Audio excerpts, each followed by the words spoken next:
Hi, it's your pal Steamed Hams. Join me every week on the Unforgettable Luncheon as we discuss topics in the nerd world like gaming, comics, cartoons, and whatever else may cross my mind. You can find me on the socials as SteamedHams81 on Twitch, Twitter, and Instagram, and YouTube. You can also find me as the Unforgettable Luncheon on Facebook. And check out Steamed Hams Merchtorium, the link to which will be in the description of this podcast. The Unforgettable Luncheon, nerd comedy at its okayest.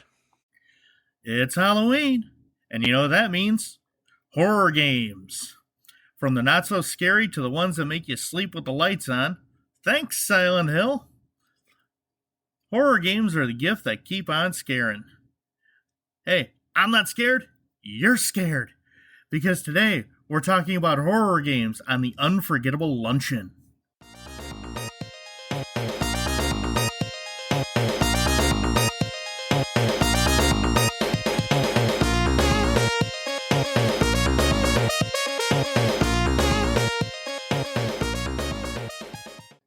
Hi, it's your pal Steamed Hams. I hope you're ready for an unforgettable luncheon.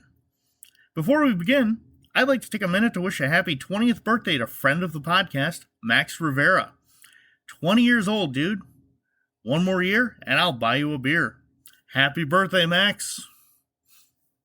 Horror games have been around since the beginning of video games. Yeah, they weren't so scary back in the Atari or even NES days, but nowadays they can keep you up at night for reasons more than one. Let's take a look at some pretty cool horror games in my book. You know what? We're starting in the NES era with Castlevania II, Simon's Quest, released in the US in 1988.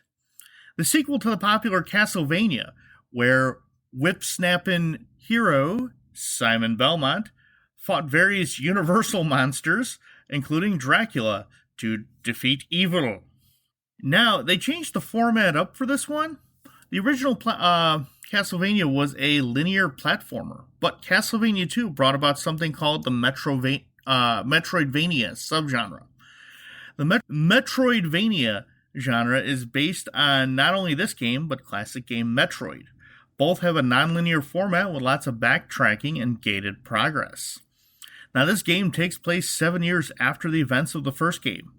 Simon Belmont learns that a curse was placed on him after his last battle with Dracula. Ooh, scary.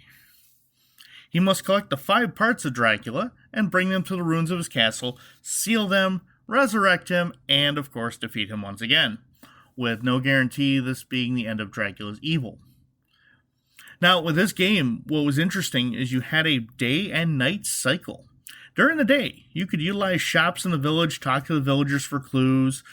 They offer cryptic advice that would lead you to, your next thing that you should get or something you should find, something how to solve a puzzle pretty much. You would encounter weaker enemies in the forest and, not too bad. You build up experience and build up your guy. It was one of those games where you built up experience and you leveled up. It was nice. Now, once night falls, the village becomes locked up and infested with ghouls. The forest has tons of enemies to battle, and there's a puzzle element to this game, as I'd said, with the cryptic clues that tell you how to maybe solve your next puzzle or to advance in the game somehow. Now, you do a lot of backtracking in this game, hence the Metroidvania genre this was attached to. Alright, there are 3 endings to this game depending on how fast you complete it. A bad ending, an okay ending, and the good ending. The endings are determined by how fast you complete the game in terms of in-game days. Okay, so if you complete the game in 8 or less days, you get the good ending. You take forever, yeah, you won't die.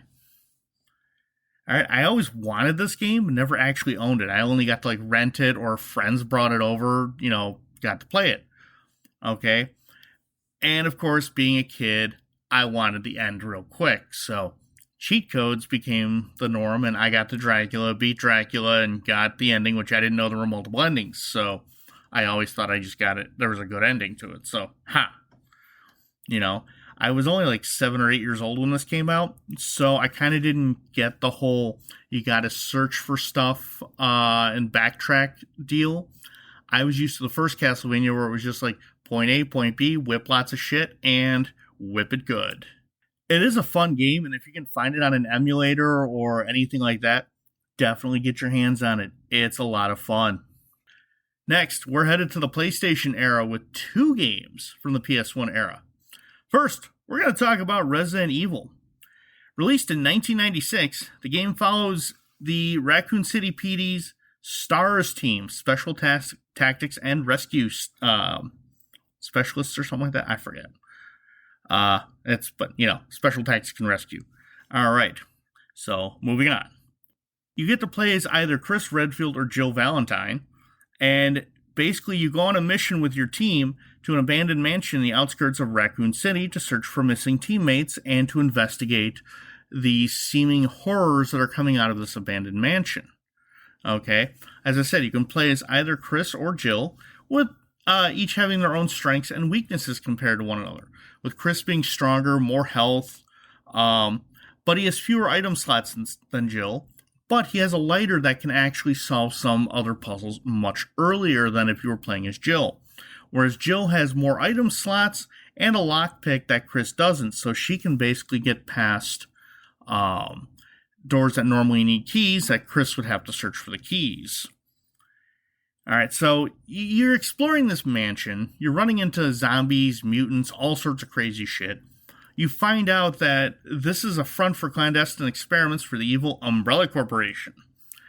You battle zombies and other mutants, resource management's a huge thing. You only have so many slots, but you need stuff. So you start to combine things. You get the medicinal herbs. You get like 2 of these. Boom, you put them together. It clears up one slot, makes something stronger. You got extra ammo laying around. Your gun's running dry. Boom, throw it in there. It clears it up. Or you can combine the ammo into boxes and, get that going. So, honestly, the worst part of this game was the tank controls. So, for those of you who don't know, all those youngins who didn't have to deal with tank controls, basically what it was you had to turn your guy to whatever direction you were going. So you press right and he turns right. And then you press up and he moves forward, or down and he moves backwards. I fucking hate those. You know what else has tank controls? The Crow, City of Angels. Yeah, that fucking game had tank controls. That was a hand-to-hand combat game. You didn't get no shooting. Well, you did kind of get shooting, but it was rare. Oh, sweet Jesus, I'm having flashbacks now. Okay, moving on. Anyways, this game not only had multiple enemies to battle, but puzzles to solve. Okay? This one also had multiple endings based on certain actions throughout the game. Like, you find your missing partner, be it Chris or Jill. They can help you defeat Tyrant at the end. You don't find them. They permanently die and Tyrant gets away, and you fucked. So, the first one was a lot of fun. I actually, the first time, played the director's cut. That's the first version of Resident Evil itself that I played. But my first actual Resident Evil game was Resident Evil 3. Nemesis. I remember not being able to rent it until I, hit 17, because my video store had labeled it as NC-17, which is higher than R for you kids who don't know what the hell that is. Because it was an M-rated game. So I either had to have one of my parents with me, or when I hit 17, boom, I got the game. Now, this actually spawned a franchise of both games and movies that get crazier as they go on. Now, the movies suffer from sequel-itis, so they get more and more fucking ridiculous as they go.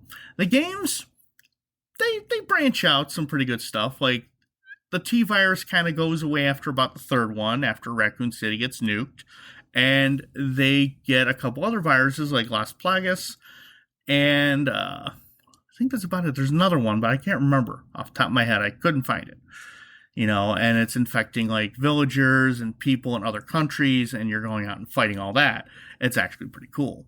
I haven't played 2, 4, 7, and 8, but one day I shall. I'm working on it. And there were actually some pretty solid remakes of 2 and 3. I do own 3. I don't own the remake to 2. I do want to get my hands on it. There have been Resident Evil, Code Veronica, and Survivor, and other ones throughout the consoles and arcade and There's actually, what is it, in the arcade, it's called Biohazard Gun Survivor. And that's pretty cool, actually. I played that in Japan, and I played that at, where else? Galloping Ghost Arcade. Because Biohazard is the actual name for Resident Evil in Japan. So, fun fact. Definitely check out the Resident Evil series if you have not. It's a lot of fun. Now, in 1999, Silent Hill was released for the PlayStation 1. Okay, this game creeped me out enough at 17 to the point where I actually slept with the lights on during the entire time I had rented this fucking game. Hey, don't judge, okay? It gets in your head.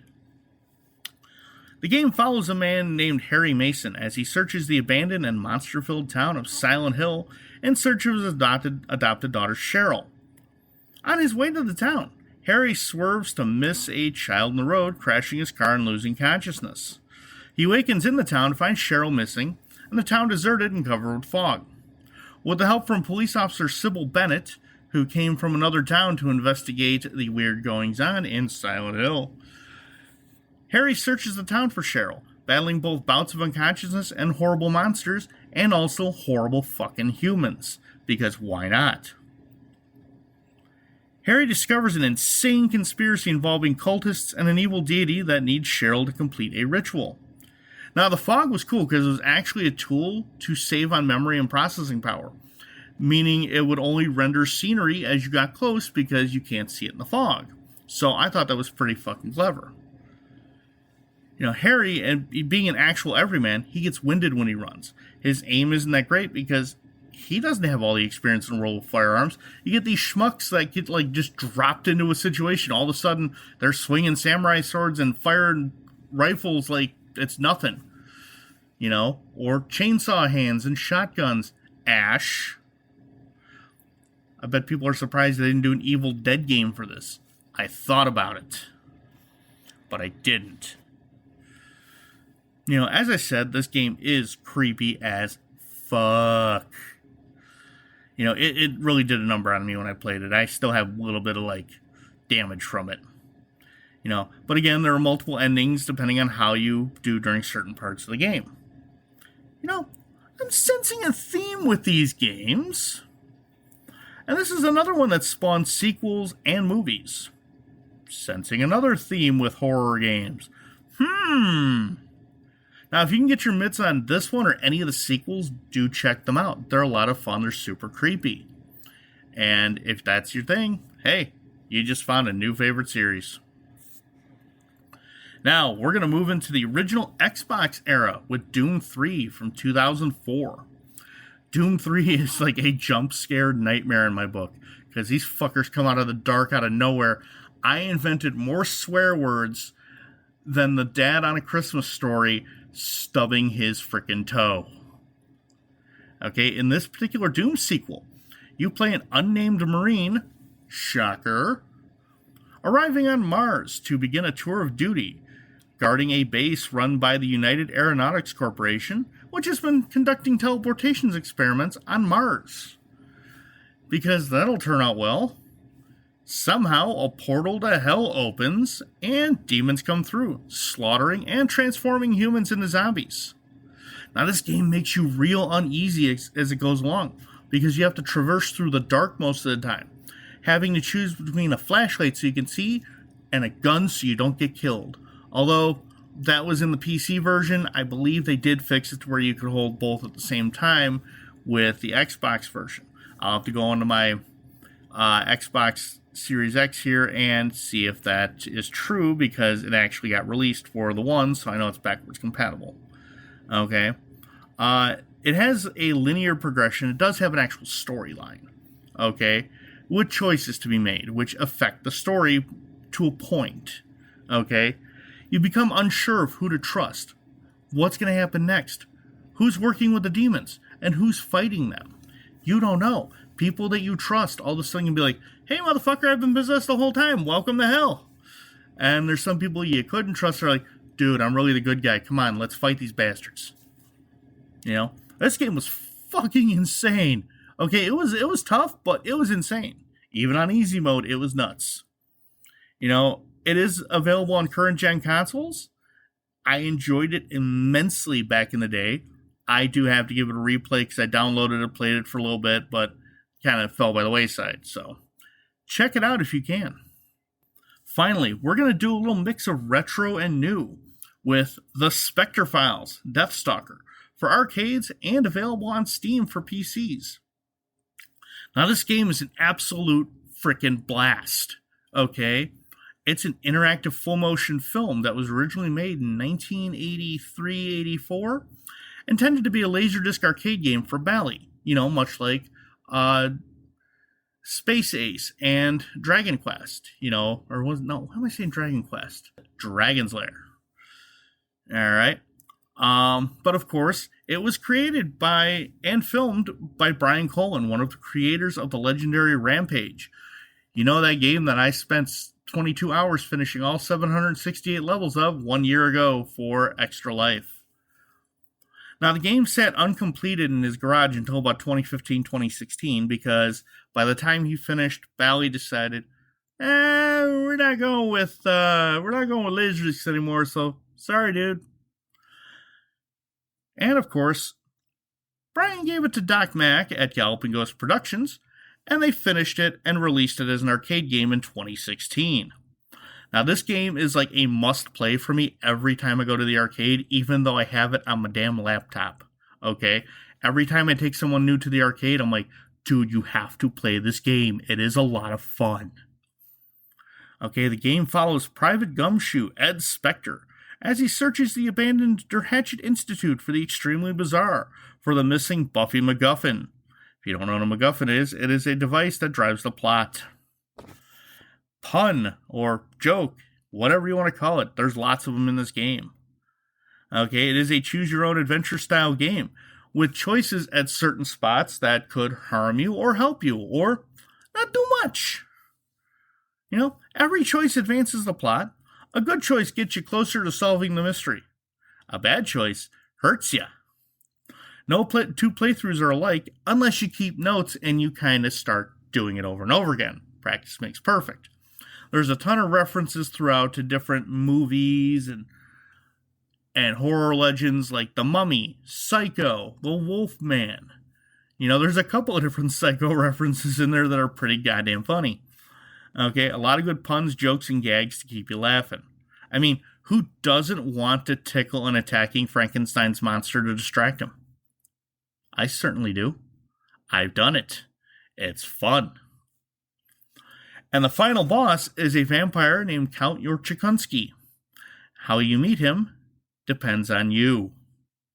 Now, you can find this game at the Galloping Ghost Arcade and check it out in its original form. Or, if you can't make it there, it's available for the princely sum of a whole $10 on Steam. Yes, this is a shameless plug for the game, which is available. I say check it out. I can honestly go on and on about this game, all the stupid gags that I found, all the things that make me laugh, but you need to see it for yourself. Okay, so check it out. Well, that's it for another Unforgettable Luncheon. I hope a good time was had by all. You can find me on my socials as SteamedHams81 on X, formerly known as Twitter, Twitch, YouTube, and Instagram, and now on TikTok. And you can also find me as the Unforgettable Luncheon on Facebook. And don't forget to check out my merch store, Steamed Hams Merchtorium. Links for all of that are in the description of this episode.